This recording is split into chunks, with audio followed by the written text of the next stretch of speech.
राधे, जय श्री श्याम। आज मैं आप सभी के समक्ष अपनी दोस्त की कहानी लेकर आई हूँ। कहानी कोई काल्पनिक नहीं है, सत्य घटना है भाई ये। मेरी कहानी पूरी सुनिएगा और ज़्यादा से ज़्यादा लोगों को शेयर करिएगा ताकि पता चले कि कभी-कभी माँ-बाप भी बहुत बड़ी गलती कर देते हैं अपने बच्चों के लिए। ऐसा नहीं है जानबूझकर की जाती है, धोखे से ही सही पर हो जाती है। लेकिन उसका भुगतान माँ-बाप को तो करना ही करना है, लेकिन सच में उस इंसान को भी करना है जिसके साथ ये बुरा होता है। हुआ ऐसा कि मेरी फ्रेंड का नाम कल्पना है। देखिए रियल नाम तो नहीं लूँगी, काल्पनिक नाम है, ठीक है? कल्पना है। तो कल्पना एक लड़के से बहुत प्रेम करती है। कल्पना को खुद में ये लगता है कि वो दिखने में अच्छी नहीं है। हालाँकि दिखने में बहुत अच्छी लगती है, पता नहीं उसके मन में ऐसा भाव है कि वो दिखने में अच्छी नहीं लगती है। तो लेकिन वो एक लड़के से प्रेम करती है, लड़का भी उसको बहुत चाहता है। कल्पना के घरवाले कल्पना के लिए रिश्ता देख रहे हैं कि हाँ, कोई एक अच्छा लड़का मिल जाए तो हम इसकी शादी कर दें। लेकिन कल्पना तो भाई किसी और से प्रेम करती है। जब उसके लिए रिश्ते की बात चलने लगी, तो उसने अपने पिता से कहा कि पापा ऐसा है, मैं किसी लड़के से प्रेम करती हूँ, आप मेरी शादी उससे करा दीजिए। घरवाले राज़ी नहीं होते हैं। लेकिन कल्पना के बार-बार फ़ोर्स करने पर उसके भैया और पापा कहते हैं कि लड़का हम देखने जाएँगे और यदि लड़का हमें पसंद आया तो हम तुम्हारी शादी उस लड़के से करा देंगे और नहीं पसंद आया तो तुम उस लड़के को यहीं के यहीं मना कर दोगी कि अब आगे बात ना बढ़ाए। कल्पना राजी हो गई। कल्पना के घर वाले गए लड़के के घर पर, तो लड़का था बिल्कुल पतला दुबला सा एकदम। आप ऐसे समझ लीजिए कि तार बिजली से पतले हमारे पिया, वही वाला हाल था उस बंदे का। हालांकि ड्रिंक व्रिंक भी करता था, लेकिन प्यार तो प्यार है ना? तो तार बिजली से पतले पिया को देखने गए। हुआ ये कि लड़का ना तो उसके पापा को पसंद आया और ना ही उसके भाई को पसंद आया। लड़का दोनों में से किसी को पसंद नहीं आता है और ना उसका घर अच्छा लगा। तो जब वो लोग घर आए तो उन्होंने कह दिया कि कल्पना ऐसा है, लड़का तो बहुत बेकार लगा और पीने खाने वाला है, बिल्कुल पतला दुबला सा है, इससे तो हम तुम्हारी शादी नहीं करेंगे। प्राइवेट कंपनी में जॉब करता है, 10-12 हज़ार कमाता है, उससे घर का खर्चा नहीं चलेगा, घर बार भी उसका अच्छा नहीं है, तुम उसे भूल जाओ। शर्त के मुताबिक कल्पना ने सोच लिया कि चलो छोड़ो, अब इसको कोई फायदा है नहीं कि मैं इससे बात आगे बढ़ाती रहूं, शादी तो होनी नहीं है। तो उसने मना कर दिया। कल्पना के मना करने के बाद उसके पिता एक अच्छा सा रिश्ता लेकर आए। रिश्ता इतना बढ़िया था, क्या बताऊं, लड़का देखने में बहुत अच्छा था। कल्पना को भी यही लग रहा था कि पता नहीं ये लड़का मुझे पसंद करेगा कि नहीं करेगा। लड़का अच्छा खासा था, सरकारी नौकरी थी, घर मकान बहुत बढ़िया था। घर में केवल 2 भाई, 1 बहन और माता पिता। अच्छा खासा छोटा सा परिवार। तो कल्पना के लिए रिश्ता आता, ये छोटा भाई था, पिता की भी सरकारी नौकरी थी, इसकी भी सरकारी नौकरी थी, घर परिवार बहुत अच्छा।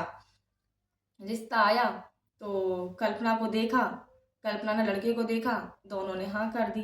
अब एक डेट फिक्स हो गई कि चलो अब इंगेजमेंट करते हैं, है ना? अब इंगेजमेंट से पहले इन दोनों के नंबर एक्सचेंज हो चुके थे। तो लड़का जब भी बात करता था तो वो थोड़ा अजीब तरीके से बात करता था, जिसे बोलते हैं ना कि बदतमीजी से बोलना, है ना? तो वो लड़का कल्पना से बदतमीजी से बात करता था। ये वाली बात उसने अपने पिता से कही कि पापा मुझे ऐसा लगता है लड़का ठीक नहीं है कि ये बदतमीजी से बात करता है।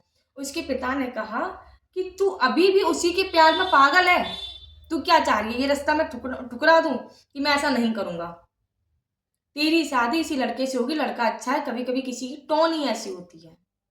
उसने कहा चलो ठीक है। एंगेजमेंट का दिन नजदीक आया, एंगेजमेंट भी हो गई दोनों की। अब उसके बाद क्या हुआ कि जब इन दोनों की आपस में बातें होती थी तो वो लड़का इसको गाली देकर बात करता था। छोटी मोटी गालियों की बात नहीं कर रही, वो उसे बहुत वाहियात और गंदी गालियां देता था। इसने अपनी बहन से कहा कि दीदी पापा तो सुन नहीं रहे हैं, बल्कि ये लड़का मुझसे गालियां देकर बात करता है, मुझे बहुत अजीब लगता है कि आज तक घर में किसी ने गालियां दी नहीं है और ये बात बात पर मुझे बहुत गंदी गंदी गालियां देता है।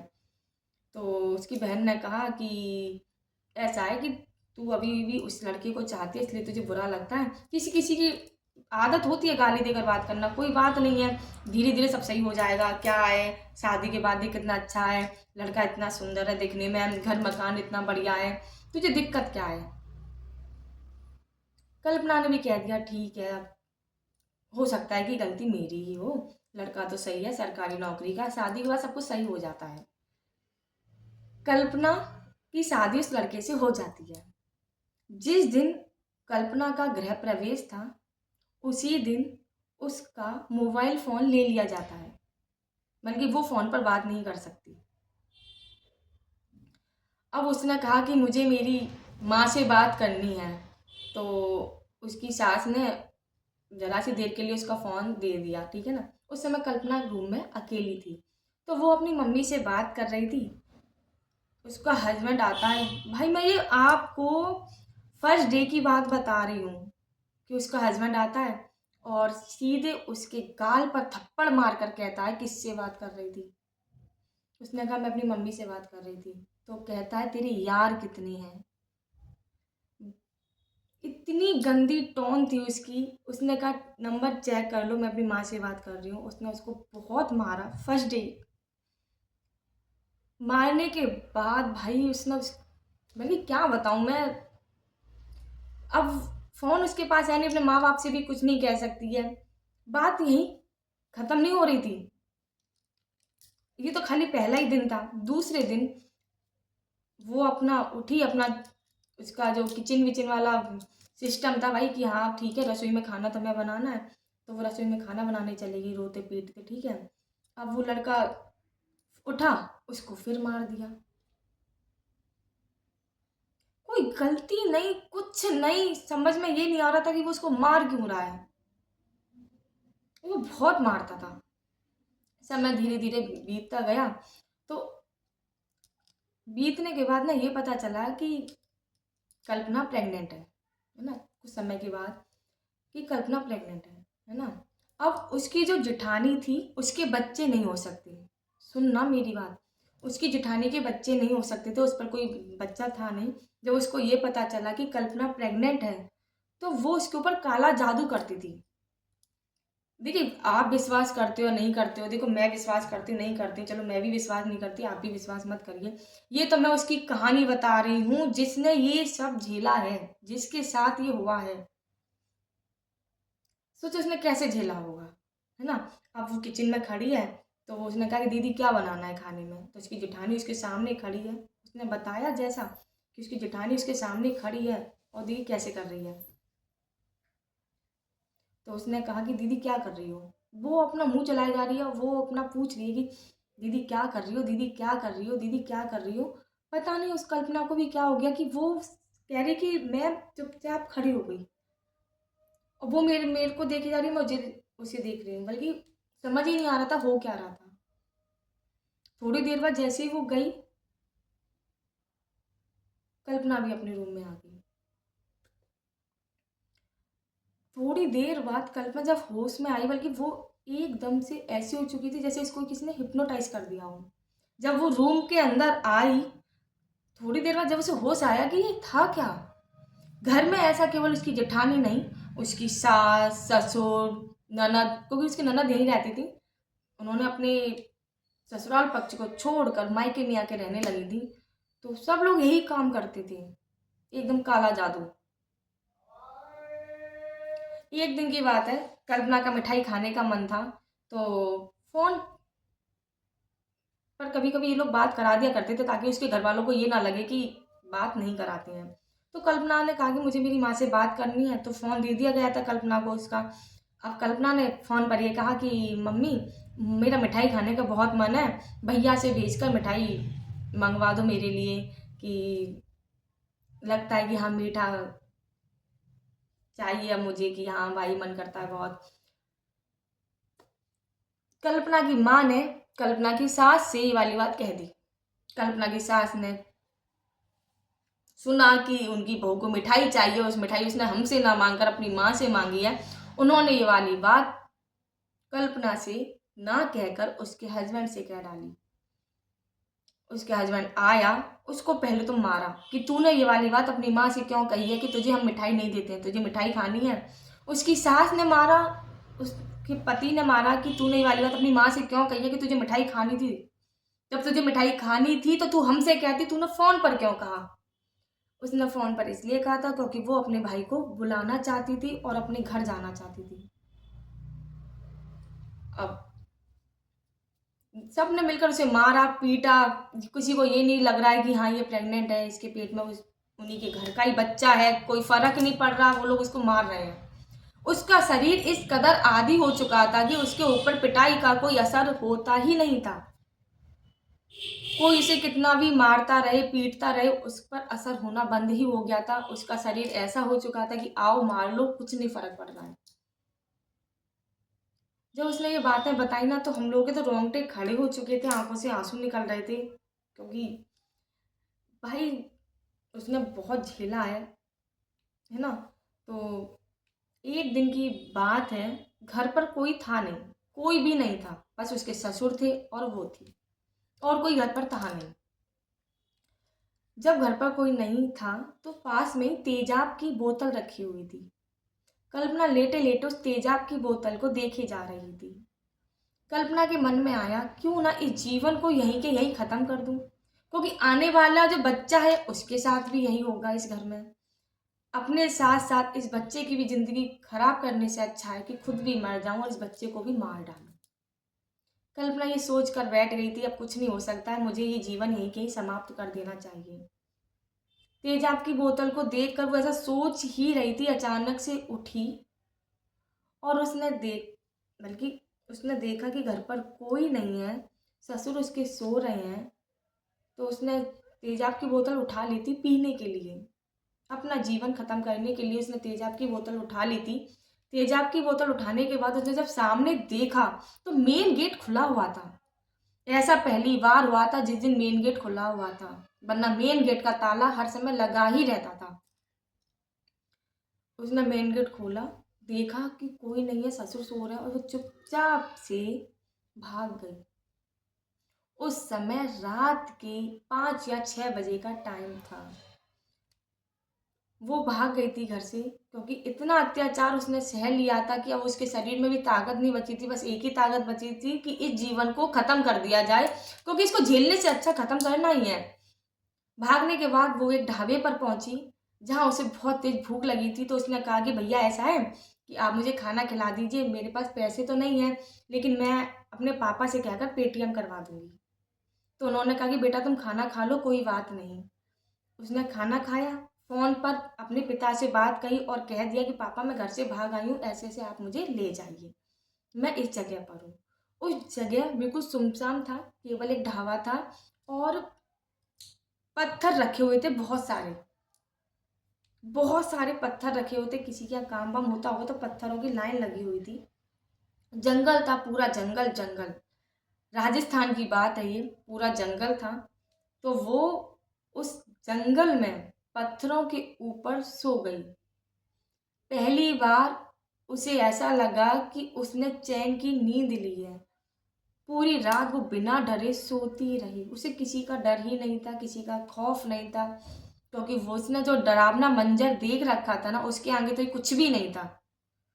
वो अपने आराम से चैन की नींद सो गई थी। ये बात लॉकडाउन के समय की है, कोई कुछ चलता ही नहीं था, लॉकडाउन लगा हुआ था, है ना। कैसे भी करके उसके भैया और पापा आए और उसको अपने साथ ले गए। आगे की कहानी ये है कि उन्होंने फिर केस कर दिया था, है ना। जब पुलिस स्टेशन में उसको बुलाया गया, कल्पना को और उसके हस्बैंड को, तो आप यकीन नहीं करोगे, पुलिस वालों के सामने वो लड़का उनकी टेबल पर पैर रखकर बैठा हुआ था और कहता है किससे शिकायत करने आई है मेरी, ये लोग तो मेरे चमचे हैं। इतना बड़ा डायलॉग उसने पुलिस वालों के सामने मारा। मैं नहीं कहती कि हर पुलिस वाले बेकार हैं या कुछ हैं, लेकिन मैं कहती हूँ कि ये चीज़ है क्या? आप बताइएगा, मुझे तो नहीं पता भाई, ये चीज़ है क्या? पुलिस हमारी रक्षा के लिए है, हमारे लिए है, उन्हें डर किस चीज़ का? अगर वो भी डरती है तो बताइए हमारी रक्षा के लिए है कौन?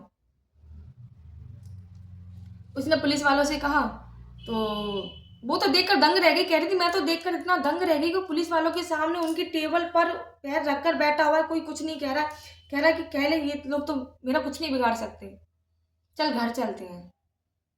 उसने कहा मैं घर नहीं जाऊंगी। फिर इन लोगों ने कोर्ट में केस कर दिया।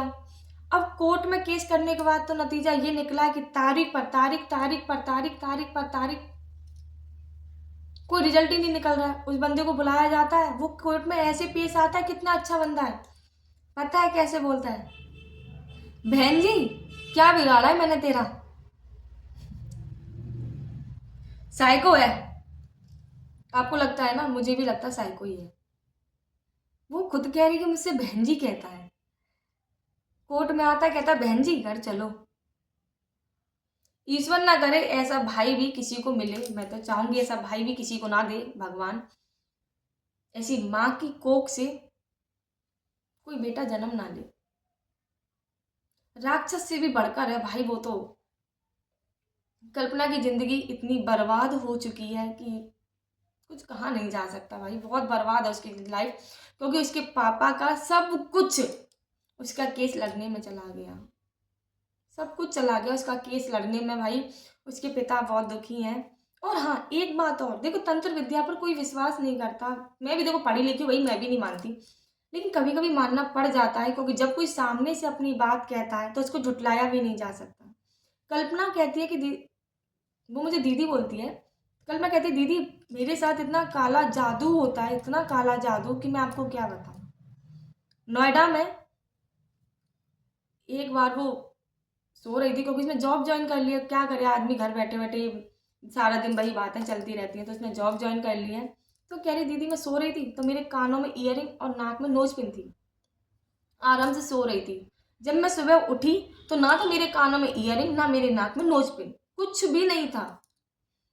मैंने जब देखा ना तो मेरे ईयरिंग और नोज पिन एक पुड़िया में बंद मेरे तकिए के नीचे रखी हुई थी।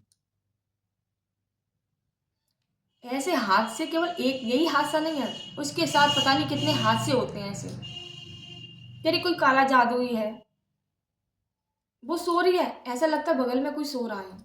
वो उसको फील भी करती है, लेकिन जब देखती है तो कोई नहीं होता।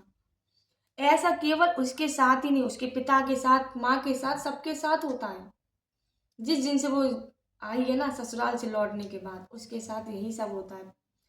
देखिए पढ़े लिखे समाज में ये सब पर विश्वास करना बेवकूफ़ी कहलाती है, पर मैं फिर भी कहती हूँ भाई जब कोई अपने मुंह से कहता है तो झूठ नहीं है, सच है। तो जो सहता है वही समझ सकता है, आप और मैं नहीं समझ पाएंगे। कल परसों भी उसकी तारीख थी, कोर्ट में गए, मैंने कहा क्या हुआ, कुछ नहीं हुआ, बस तारीख दे दी गई आगे। मैंने कहा जज साहब सुनते नहीं है, बोले उनके पास समय ही नहीं है सुनने का, बस वो तो तारीख दे देते हैं। 4-5 साल हो गई केस लड़ते लड़ते। अरे 6 महीने की मोहलत दो कि भैया ठीक है 6 महीने तुम साथ में रह रहे हो, रहो, नहीं रह रहे हो तो बस अलग करो ना, कितना सहन करवाओगे। उसके डॉक्यूमेंट उस बंदे के घर पर है, उसके पास डॉक्यूमेंट नहीं है। जैसे तैसे उसको जॉब मिली है प्राइवेट कंपनी में, ऐसे ही कर रही है भाई। देखिए घर के खर्चे भी बहुत होते हैं, ऊपर से माइंड को बिजी रखना बहुत जरूरी है, क्योंकि उसका दिमाग काम ही नहीं करेगा। सुसाइड करने की उसने इतनी बार कोशिश करी, इतनी बार कि हाँ मैं मर जाऊं तो ज़्यादा अच्छा है, लेकिन मैं उस लड़की की हिम्मत की दाद दूंगी कि एक समय ऐसा आया, उसने सोच लिया था मैं इस केस को लड़ूंगी, जब तक जीऊंगी तब तक लड़ती रहूंगी, पर सुसाइड नहीं करूंगी। जिन लोगों के मन में ये विचार आने लग जाता है कि हम सुसाइड कर लें, तो प्लीज़ मेरी ये कहानी ज़रूर सुन लेना, क्योंकि उस बच्ची ने जो सहा है ना, भगवान ना करे किसी को सहना पड़े, ऐसे राक्षस और कुलच्छी लोग किसी को मिलें। वो बताती है कि राजस्थान में बहुत सड़ी गर्मी पड़ती है, सभी को पता है, तो शाम के 5 बजे सब लोग छत पर बैठ जाते हैं। मैंने कहा करते क्या, छत पर बैठने का क्या मतलब है कि छत पर बैठ जाते हैं। बोली सब लोग दीदी छत पर बैठ जाते हैं, कोई किसी से बात नहीं करता, कोई किसी से बोलता नहीं है, सब लोग छत पर बैठ जाते हैं अपना अपना कोना घेर कर। मैंने कहा क्या करते हैं कि सबके पास तो अपने अपने मोबाइल फ़ोन है, सब लोग अपने अपने मोबाइल फ़ोन में लगे रहते हैं। 5 से 7 बजे तक कोई नीचे भी नहीं आ सकता। मोबाइल फ़ोन में तू क्या करती है कि दीदी मैं तो रास्ता देखती रहती हूँ, कब मेरे घर से कोई आएगा और मुझे बुला के ले जाएगा। मैं गर्मी नहीं लगती, कह रही दीदी इतनी गर्मी लगती है, इतनी गर्मी कि भगवान क्या किया जाए, लेकिन वो लोग नीचे आने ही नहीं देते, ना खुद आते हैं ना आने देते हैं, सब लोग छत पर ऐसे ही बैठे रहते हैं। ऐसा पागल परिवार है क्या? चलो छत पर 5 से 7 बजे तो वहीं बैठे रहते हैं, नीचे पूरा अंधेरा कर देते हैं। आस पास कोई मोहल्ला पड़ोस भी नहीं है उसके यहाँ, किसी रिश्तेदार के यहाँ उनका आना जाना नहीं है। वो कह रही थी कि वो 9-10 महीने रही वहां पर, और उसने कभी किसी रिश्तेदार को वहां आते ही नहीं देखा, कभी कोई रिश्तेदार उनके घर पर आया ही नहीं। इन सब झमेलों के बीच में एक काम बहुत खराब हुआ कि कल्पना को अपना बच्चा खोना पड़ा, क्योंकि इतनी भाग दौड़ में ना उसका बच्चा उसके पास नहीं रहा। काश बच्चा होता तो शायद थोड़ा ज़िंदगी और बन जाती, लेकिन कभी कभी वो कहती है कि अच्छा नहीं है कि जो हुआ अच्छा हुआ, वरना तो वो मेरे बच्चे की भी ज़िंदगी खराब कर देता। कल्पना ने अपना बच्चा खो दिया है, डॉक्यूमेंट उसके पास है नहीं, कोई ससुराल में ही है। उसके पिता ने काफ़ी मोटी रकम लगाकर उसकी शादी की थी। कैसी शादी? उसकी ज़िंदगी तो तबाह और बर्बाद सी हो गई है। प्राइवेट कंपनी में अपने नोएडा रह रही है, जॉब कर रही है, लेकिन ये तो उसी से पूछा जाए कि उसके ऊपर बीतती क्या होगी। लेकिन हाँ, इतनी अच्छी है वो कि अगर आप उससे उसकी कहानी सुनोगे ना, वो हंसकर ही बताती है, रोकर नहीं। रोना आता है उसे, आंखों में आंसू आ जाते हैं उसके भी, लेकिन उस समय भी मुस्कुराती रहती है। इतनी हिम्मत है उसमें। भगवान करे उसकी हिम्मत ऐसी बरकरार बनी रहे, उसे इंसाफ मिले। मैं बस ये गुजारिश करना चाहूंगी कि जिस किसी ने मेरी स्टोरी सुनी है, प्लीज़ शेयर करिएगा ज़्यादा से ज़्यादा, ताकि उसको इंसाफ मिल सके। कोई तो ऐसा वकील होगा, कोई तो ऐसा जज होगा जो इसे इंसाफ दिला दे, कम से कम इस झंझटों से उसे मुक्ति दिला दे। वरना कोर्ट में तो एक ही चीज़ है, तारीख पर तारीख, तारीख पर तारीख, तारीख पर तारीख, और एक दिन क्या होगा, वो बुढ़ी हो जाएगी, मर जाएगी, तब भी उसे मिलेंगी तारीख पर तारीख, तारीख पर तारीख, तारीख पर तारीख। तो ऐसे जजेस के लिए मैं बहुत बहुत धन्यवाद देना चाहूँगी जो तारीख पर तारीख देते हैं। आपका बहुत बहुत शुक्रिया अदा करते हैं हम सभी मिलकर। 1 लाख तोपों की सलामी तो आपको भी देनी चाहिए, क्योंकि आप करते कुछ नहीं है, बस तारीख पर तारीख देकर और ये रकम रकम चले जाते हैं। भाई उनसे भी पूछ कर देखिए जिनका सब कुछ बिक चुका है, तारीख पर तारीख ना देकर उस बच्ची को इंसाफ दिलाइए। बहुत ज़रूरत है उसे इंसाफ की, ताकि वो अपनी लाइफ में आगे बढ़ सके। क्योंकि देखिए अब वो किसी बंदे पर तो विश्वास नहीं कर सकती भाई, ना करना चाहिए। मैं तो खुद डरी हुई हूँ कि वो किसी बंदे पर विश्वास कैसे करेगी। हालांकि हर कोई इंसान एक जैसा नहीं होता, शादी हमारी भी हुई है, आप लोगों की भी हुई होगी, लेकिन इतना झेलने के बाद क्या कोई इंसान अपनी दूसरी शादी कर सकता है? बहुत मुश्किल है। लेकिन मैं चाहती हूँ कि फिर भी वो लाइफ में आगे बढ़े, दूसरी शादी करे। ठीक है, जो बंदा जैसा निकला निकला, ये भगवान उसे एक अच्छा बंदा मिले ताकि वो अपनी ज़िंदगी संवार सके और इन झंझटों से मुक्त हो सके। तो मेरी कहानी जो कोई भी सुन रहा है, जिस किसी की समझ में आ रही है मेरी बात, तो प्लीज़ उसे इंसाफ दिलाने के लिए आप गुजारिश करिए कि कोई तो वकील ऐसा मिले जो इसको इंसाफ दिला सके।